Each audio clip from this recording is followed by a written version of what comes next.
আসসালামু আলাইকুম ওয়া রাহমাতুল্লাহি ওয়া বারাকাতুহু। সুপ্রিয় শিক্ষার্থীবৃন্দ, সহজ আরবি কাওয়াইদ শিক্ষা এই শিক্ষাক্রমের পক্ষ থেকে তোমাদের সবাইকে জানাচ্ছি আন্তরিক শুভেচ্ছা এবং অভিনন্দন। আমরা আজকে 31 নম্বর পর্ব শিখব ইসমে আলা। এই যে উপরে যেটা দেখা যাচ্ছে, ইসমে আলা অর্থ হচ্ছে কি যন্ত্র বা হাতিয়ার বাচক বিশেষ্য। যে সমস্ত ইসিমগুলা নামগুলাকে আমরা যন্ত্র বা হাতিয়ারের ক্ষেত্রে আরবি ভাষাতে ব্যবহার করি, সেই সমস্ত ইসিমগুলার কীভাবে ফেল থেকে গঠিত হয় আমরা সেই বিষয়ে শিখব। তার আগে বরাবরের মতো একটি কথা, সেটা হচ্ছে আমরা প্রত্যেকে এখানে সাবস্ক্রাইব করে দিব এবং অল বাটন দিয়ে দিব, যাতে পরবর্তী ক্লাসগুলো আমরা প্রত্যেকে দেখতে পারি এবং শিখতে পারি। তো যাই হোক, আজকে আমরা এখানে দেখো, আমি এখানে 3টা রূপান্তর লিখছি। সেটা কেন? প্রথমে দেখো, 2টি ফেল লিখছি।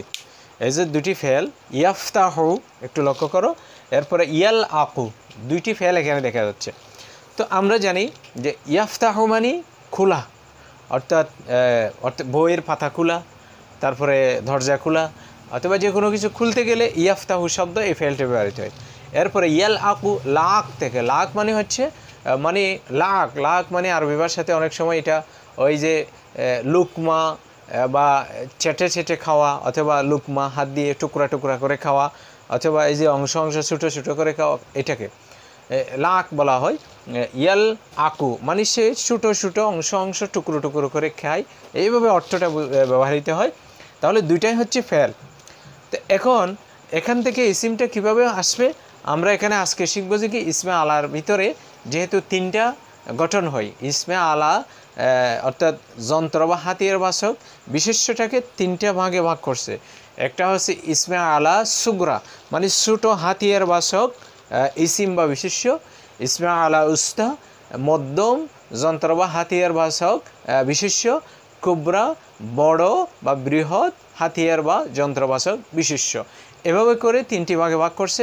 সেখান থেকে আমরা এখানে 2টি দিয়ে দেখাবো। পরবর্তী 32 নম্বরে আবার আমরা এটা আগেরগুলো সহ একটু রিপিট করে দেখাবো, ছোটো করে, যাতে আমাদের শিখতে সহজ হয়।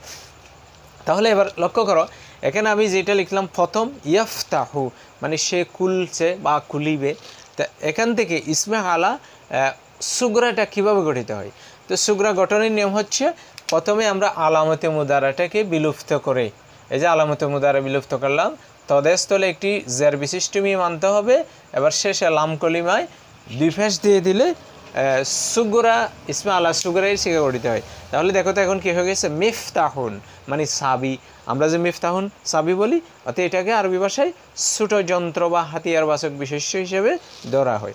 তাহলে এবার লক্ষ্য করো, এই যে মিফতাহুন এটা যদি 1 বচন হয়, মিফতাহানে 2 বচন মানে 2টি চাবি। মাফাতিহু অনেকগুলা চাবি, এই যে মাফাতিহু অনেকগুলা চাবি, বা মাফাতিহুন অনেকগুলা চাবি, মাফাতিহু। তাহলে মিফতাহুন একটি চাবি, মিফতাহানে 2টি চাবি, মাফাতিহু অনেকগুলা চাবি।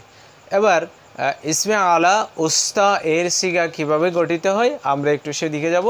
যেমন ইয়াল আকু থেকে ঠিক একই নিয়মে আমরা গঠন করতে পারি। যেমন প্রথমে আলামতে মুজারাকে বিলুপ্ত করে একটি জার বিশিষ্ট মিম, এরপরে 2 ফেস দিয়ে দিলে ওয়াহেদের সিগা গঠিত হয়, অর্থাৎ ছোটো, অর্থাৎ ইসমে আলা সুগরা। তাহলে মিল আকুন হয়ে গেছে। তো এখন ছোটো যন্ত্র, এটাকে ওজন মিলানোর জন্য, কিন্তু আরবি ভাষাতে মিল আকুন যখন বলে, অর্থাৎ মিল আকাতুন চামচ, মিল আকুন তেমন ব্যবহার হয় না, মিল আকাতুন অর্থাৎ এখানে শেষে একটা গুলতা দিয়ে 2 ফেস, মিল আকাতুন মানে চামচ। তো এখন ইসমে আলা এর উস্তা এর গঠনটা কীরকম হয়? ইসমে আলা এর উস্তা এর গঠনটা কীরকম হয়? অর্থাৎ আমরা যে ওয়াহেদ অর্থাৎ সুগরা এর গঠন শিখছি, সুগরা এর ওয়াহেদের শেষে যখন একটা গুলতা যোগ করে দেয়, এই যে গুলতা যখন এটার শেষে যখন আমরা গুলতা দিব, তখন উস্তা হয়ে যাবে, মধ্যম যন্ত্রবাচক। তার মানে মিফতাহাতুন, মিফতাহাতানে, মাফাতিহু একই রকম। ঠিক আমাদের আরবি ভাষায় মিল আকাতুন মানে চামচ, অর্থাৎ মধ্যম যন্ত্র ধরে। তাহলে মিল আকাতুন, মিল আকাতানে, মালাইকু। তাহলে এখানে জমা 1 বচনের শেষে আলিম নুন যোগ করে তাসনিয়া, আর 1 বচনের যখন ইসমে আলা জমা করবে তখন ফা ও আইন কলিমার মাঝখানে একটা আলিফ যোগ করে এটা জমা হয়ে যায়। ঠিক একইভাবে মিল আকাতুন, মিল আকাতানে, মালাইকু, এভাবে করে আমরা আজকে সুগরা এবং উস্তা এই দুটাই দেখাইছি। আগামী 32 নম্বর পর্বে আমরা বাকি সহ, আগেরটা সহ এটা সহ আবার পুনরায় আলোচনা করে এটা আমরা আরেকটু স্পষ্ট করব। ততক্ষণ পর্যন্ত সবাই ভালো থাকো, এই কামনা রেখে আসসালামু আলাইকুম ওয়া রাহমাতুল্লাহি ওয়া বারাকাতুহু।